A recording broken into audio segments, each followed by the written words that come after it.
So, Stephen, you've been in leadership for around 40 years now. Yeah. So I'm very sure I started when I was 10, by the way. So. Okay. Well, I'm sure that you're being participating in a lot of boards, right? Yeah. So I just want to know what experiences are on those boards. What stories do you have that were like, they changed your mindset or changed the way you view things and said, this has never needs to happen again, or change completely the way you saw boards or you lead boards or as a board member or whatever? Several years ago, I was managing in leadership on a board in a very apparently successful ministry. We operated a couple of vegetarian restaurants. They were extremely profitable. They were very popular. We were doing a lot of outreach, a lot of evangelism, having baptisms every year. Things looked really good on the outside. The problem was the main leader really was an adulterer and had continued to make advances to different women in the organization. And this created tremendous turmoil for me. I remember confronting the individual about this, and he didn't deny it, but he kind of blew it off. And then I went to the board chair.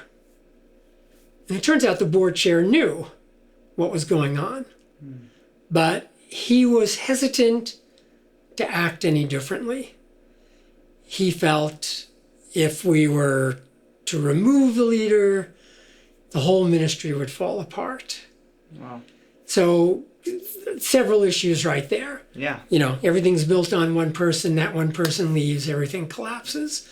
That was the impression. It wasn't true. There was a great team there. That leader spent a lot of time traveling. A lot of us could have carried that ministry forward.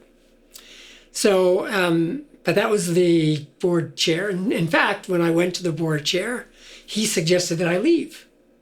Wow. So rather than deal with the problem, which was immorality in the leader, his solution was take out anybody that knows about it. So that really concerned me. And it showed me, again, the importance of leadership. But then I went to the board and I brought it to the entire board of the organization.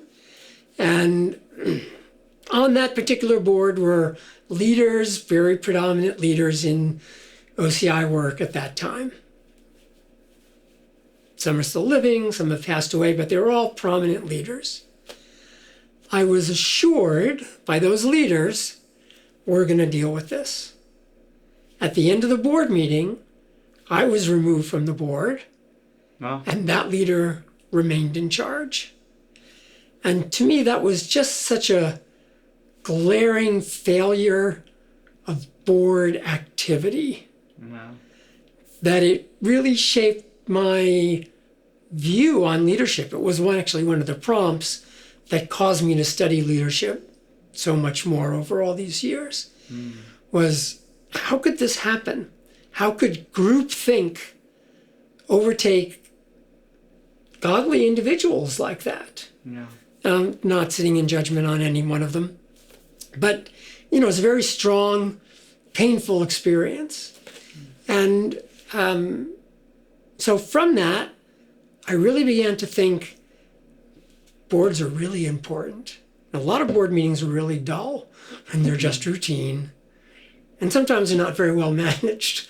Sometimes the chair lets things go on too long. There are lots of things that can happen. But when needing to be in charge, the board has to be able to act. How do we get there? The board needs to become educated. The board needs to be continually reminded of their responsibilities. The board needs to be continually challenged. Are we living up to what our calling is? And so that was a very significant part of my leadership journey.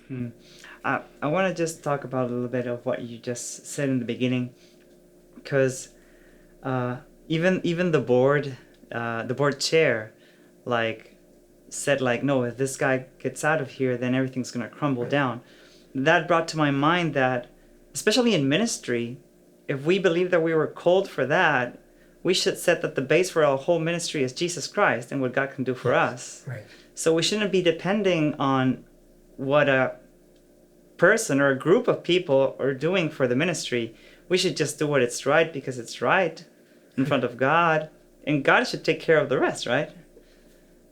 Seems pretty clear and simple, doesn't it? Yeah, it seems pretty clear, but I think that's something maybe important that leaders should have in mind daily, you know, that doesn't matter the challenge that we're going through, we should first seek God, you know, God's truth first, and His justice and His mercy first, and then the rest, right? Right.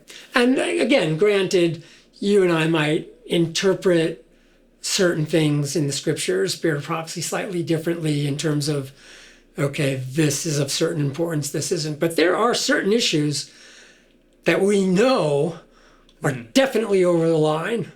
Yeah. You know, immorality is, I don't care how you cut it, over the line. Yeah.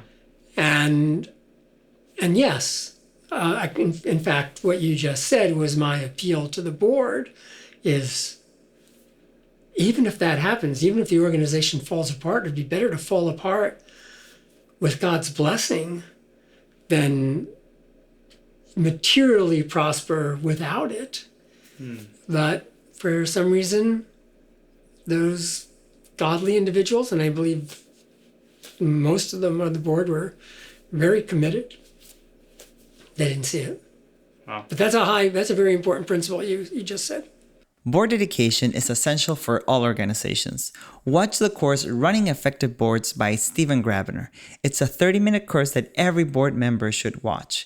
And remember, if your ministry is an OCI member, you have 50% discount. Write down in the comments below what topics you would like us to discuss. And remember to like the video, share the video with others, subscribe to the channel, and ring the bell so you can get notified of our latest content. Thanks for watching, and see you on the next one.